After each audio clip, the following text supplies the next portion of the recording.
Pommes im Airfryer, das kennen die meisten. Aber die Frage ist, was kann man noch Tolles aus Kartoffeln machen? Da habe ich 3 neue und für dich wahrscheinlich unbekannte Kartoffelideen.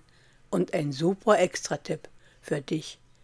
Ich sag dir eins, du wirst auf jeden Fall überrascht sein und willst es gleich nachmachen.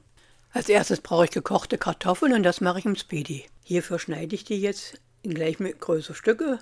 Wenn du kein Speedy hast, dann koch das ganz normal in den Topf vor. Ich habe einen Speedy und bei mir werden die jetzt im Speedy drinne gekocht. Dafür kommt die Crispplatte jetzt in den Speedy unten rein, die Füßchen eingeklappt. So, die Crispplatte packe ich jetzt unten in den Korb rein und dann habe ich hier etwas Wasser, was ich jetzt auffülle. Das Wasser fülle ich nur bis zur Unterkante von dieser Crispplatte ein, mehr nicht. So, und jetzt kommen meine Kartoffeln schon auf der Crispplatte oben drauf. So, Deckel zu, Hebel hoch. So, Speedy einschalten, Dampf garen. Da gibt es ja keine weiteren Programme, jetzt nur noch die Zeit einstellen und da stelle ich jetzt 25 Minuten ein. So, die Kartoffeln sind fertig und die kommen jetzt aus dem Speedy raus. Als nächstes habe ich jetzt hier 2 Glasschälchen, das sind so eine ganz normalen Weggläser und die streiche ich jetzt gut mit Öl ein.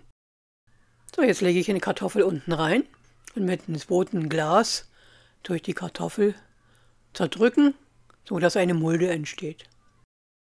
So, und das mache ich mit dem zweiten genauso. Also einfach die gekochte Kartoffel unten rein und mit einem anderen Glas, das gerade so eine Mulde entsteht, das Ganze reindrücken. Ja, und ich habe es immer leicht gedreht, damit die Kartoffeln sich an dem anderen Glas nicht dran festsetzen. Als nächstes habe ich jetzt hier 2 Eier, die ich in die Schale jetzt rein aufschlage. Also so wie du jetzt hier siehst, die Eier gut verrühren miteinander. Dann habe ich jetzt hier eine Tomate, die ich erstmal halbiere, den Strunk hinten rausschneide.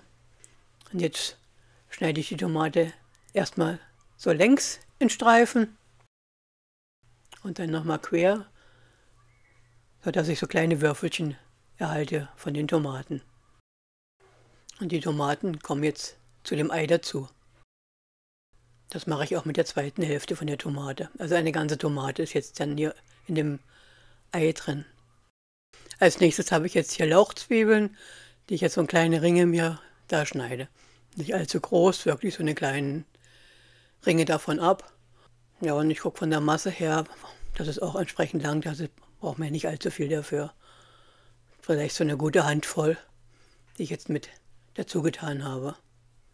Ja, das Ganze arbeite ich jetzt mal kurz durch. Schau mal von der Masse, ob das so passt oder ob ich noch etwas dazu machen muss. Aber das hat so eigentlich gepasst. Jetzt geht es ans Würzen. Jetzt habe ich hier etwas Salz, dann noch Pfeffer. Ja, ich habe ja die Pfeffermühle, das geht doch ein bisschen besser. Jetzt kannst du auch nach deinen Vorstellungen, nach deinen Wünschen entsprechend würzen. Noch ein bisschen Chili mache ich mit dazu. Und jetzt arbeite ich die Gewürze mit der Eimasse gut durch, sodass die Gewürze ja gut verteilt sind. Ja, ich habe mir überlegt, ich kann auch noch ein klein bisschen Knoblauchpulver mit dazu machen. Und das arbeite ich jetzt auch noch mal kurz durch. Ja, weiter geht's jetzt. Ich habe jetzt hier meinen Ölsprüher, dass ich die Kartoffeln von der Oberseite ringsrum noch mal gut mit dem Öl einsprühe. Also nur die Kartoffeln von der Schale mit von der Oberseite her. Innen drinnen braucht das Öl jetzt nicht unbedingt rein.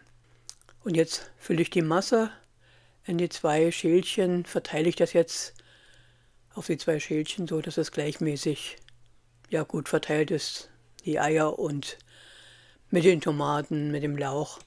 Also Chance hat, dass die Eimasse wirklich gleichmäßig verteilt ist auf beide Schälchen. Ja, jetzt habe ich hier meinen Reibekäse und jetzt verteile ich auf beide Gläschen noch etwas Reibekäse oben drüber. Ja, das kannst du auch nach Gefühl machen, wie viel Reibekäse du haben möchtest. Ich mag immer ganz gerne ein bisschen mehr.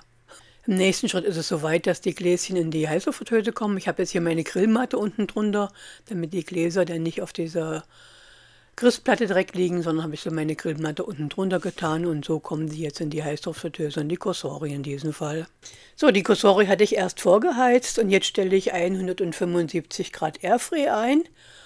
Und von der Zeit nehme ich jetzt das Ganze auf 15 Minuten, weil die Kartoffeln waren ja schon vorgekocht und da brauche ich die jetzt nicht nochmal länger, ja, hier in der Heißluftfritteuse kochen. Deswegen langt die Zeit mit 175 Grad und 15 Minuten hier. Ja, die Zeit ist rum und mit dieser Zange kannst du es sehen, da konnte ich es auch wunderbar danach aus der Cosori rausnehmen. Und das ist sehr heiß. Mit dem Messer ringsherum löse ich das jetzt leicht. Deswegen war es wichtig, das gut mit dem Öl nochmal einzusprühen vom Rand her, dass das sich nicht zu sehr festsetzt. So, dann schneiden wir das Ganze mal an und schauen wir uns mal an, wie das von innen drin geworden ist. Also du siehst, das ist richtig klasse geworden. Ja, und auf dem Teller siehst du auch noch andere Zutaten. Da hatte ich noch die andere Variante von den Kartoffeln gemacht und Würstchen dazu. Und dazu gibt es auch noch ein separates Video. Also ich habe noch weitere Kartoffelvarianten ausprobiert und das ist ein separaten Video. Ja, und jetzt hier nochmal etwas näher, mal das Ganze angeschaut. War richtig lecker, einfach und schnell hast du wieder mal ein leckeres Essen zubereitet. Und jetzt gehen wir gleich weiter in die nächste Variante. Ja, und die nächste Variante kannst du entweder als Resteverwertung sehen, weil ich hatte die Pommes gemacht und es waren zu viel von den Pommes. Und dazu habe ich auch ein separates Video, was ich dir ganz gerne verlinke. Jetzt habe ich einmal die Pommes ganz normal so auf einem einfachen Spieß aufgespießt, wie du gesehen hast. Und die zweite Variante habe ich jetzt hier Frühstücksspeck, wo ich die jetzt mit Frühstücksspeck umwickle und auch so auf den Spieß aufspieße. Also kannst du jetzt gerade, wie du Lust und Laune hast, das Ganze weiter verwenden. Und so kannst du die, wenn du mal Pommes übrig hast, super weiterverwenden. Oder wenn du mal ja eine andere Variante machen möchtest von Spießen, dann machst du halt erst die Pommes so. Video verlinke ich dir nochmal zu den Pommes, wie ich die gemacht hatte. Und machst dann auf diese Art und Weise dir die Pommes fertig. Mit Frühstücksspeck umwickelt. Ja, und ich habe jetzt hier meine Grüßplatte. Diese Grüßplatte kommt in den Speedy rein, denn auf diese Platte kommen jetzt diese Spieße oben drauf. Jetzt mache ich mir hier noch eine kurze Marinade fertig. Dazu brauche ich jetzt etwas Öl in das Schälchen rein. Und mit dieser Marinade will ich dann nachher auch die Pommes noch bestreichen. Und ich habe hier mein Bullet Pork Gewürz. Das finde ich recht gut. Deswegen habe ich gedacht, das passt super dazu. Und damit kann ich auch die Pommes dann ganz gut bestreichen. Also das Öl mit dem Bullet Pork Gewürz, das Ganze vermische ich jetzt. So, im Speedy in der untersten Schicht, also die Grillplatte ist unten drin. Das ist die etwas höhere, die Extraplatte, die nicht ganz so tief unten drin ist. Und jetzt bestreiche ich meine Pommes mit dieser Marinade, die ich gerade eben zurecht gemacht hatte. Das hat dann nochmal einen richtig leckeren Geschmack gegeben. So, und dann drehe ich die auch mal um, damit die von der anderen Seite auch noch bestreichen kann. So, jetzt kommen die nächsten Spieß oben drüber und die lege ich jetzt quer darüber, sodass etwas Luft noch zwischen den einzelnen Schichten ist. Und auch dies bestreiche ich gut mit meiner Marinade, die ich da fertig gemacht hatte. Ja, ich hatte noch einen Streifen Bacon, über den habe ich dazu gelegt und dann bin ich auf die Idee gekommen, ich kann ja eigentlich so Käsestreifen noch oben drüber legen und das Ganze mit Käse noch überbacken. So, und dann Speedy zu und Programm einschalten. Dieses Gericht braucht jetzt nicht lange. Wir nehmen wieder Programm Airfryer und von der Temperatur stelle ich 81 Grad ein und 8 bis 10 Minuten.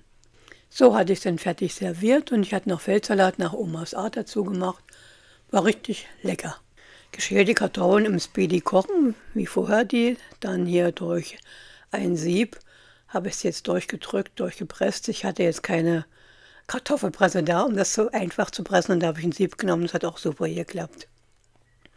Ja, dann habe ich jetzt 3 Esslöffel Mehl, die dazukommen. So, und jetzt habe ich Gewürze, da kannst du gerade nehmen, wie du das würzen möchtest. Ich hatte jetzt etwas Knoblauchsalz, Salz und Pfeffer noch dazu, aber das kannst du ganz nach deinen Vorstellungen machen, nach deinen Wünschen, wie du das würzen möchtest. So, jetzt müssen wir so weitermachen. Ich muss das jetzt so erzählen. Meine Kamera hat gesponnen, die hat das nicht aufgenommen. Also ich habe ja im Prinzip jetzt eine Masse, so ähnlich wie ein Kartoffelbrei ist, hier dadurch erhalten. Diese Masse habe ich auf ein Backpapier gelegt, besser gesagt gestrichen und mit einem Nudelholz dann gleichmäßig ausgerollt. Und das habe ich dann anschließend in den Gefrierschrank kurz angefroren für circa eine halbe Stunde. Dann habe ich es aus dem Gefrierschrank wieder rausgeholt und habe gleich kurze Stückchen vorgeschnitten und ab da funktioniert es wieder.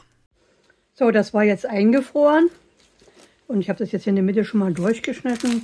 Jetzt, vorher hatte ich das ja hier gehandelt, deswegen geht das jetzt auch leichter jetzt hier zu teilen. So, das sind jetzt meine einzelnen Stückchen, die ich habe. Hier, das sind ja meine Herzchen, die ich noch gemacht hatte. So, die Cursore Heißluftfritteuse habe ich jetzt vorgeheizt. So, ich habe die jetzt alle gut eingesprüht. Auch meine Herzchen. Auch von der Rückseite gedreht. Da alle eingesprüht. Jetzt kommt es in dem Heißluftfritteuse. Der Airfryer. Ich weiß gar nicht, ob du das hörst, wie es knuspert schon. Das ist die Hitze vom Korb. So, mal gucken, meine Herzchen, wie ich die dann noch unterkriege. Airfryer 200 Grad und das Ganze für 10 Minuten. So, erste Zwischenkontrolle, anschauen, wie sie aussehen. Ja, die sind ganz gut schon gebräunt und jetzt muss ich sie sachte drehen. Das war gar nicht ganz so einfach. Jetzt kommt nochmal die Heißluftfritteuse für 5 Minuten bei 210 Grad. So, hier kannst du jetzt die fertigen Sticks sehen. Also das ist jetzt so im Prinzip, kann man sagen, Kartoffelbrei-Sticks. Ich sachte rausnehmen, damit ich sie nicht kaputt mache, weil es ist ja immer ein Kartoffelbrei. Es ist zwar etwas fest geworden, aber nicht ganz so fest, wie es normalerweise Pommes sind. Deswegen ist es erstmal eine andere Art und Weise, ja, Kartoffeln zuzubereiten. Ich habe gedacht, ich zeige euch das trotzdem mal. Ja, vielleicht hast du auch selber noch andere Ideen, kannst das als Inspiration nehmen. Geschmeckt hat super. Ja, und von der Bräune, von der Zeit, kannst du so entsprechend einstellen, wie du das möchtest. Ja, und hier hat man ein kleines Herzchen noch.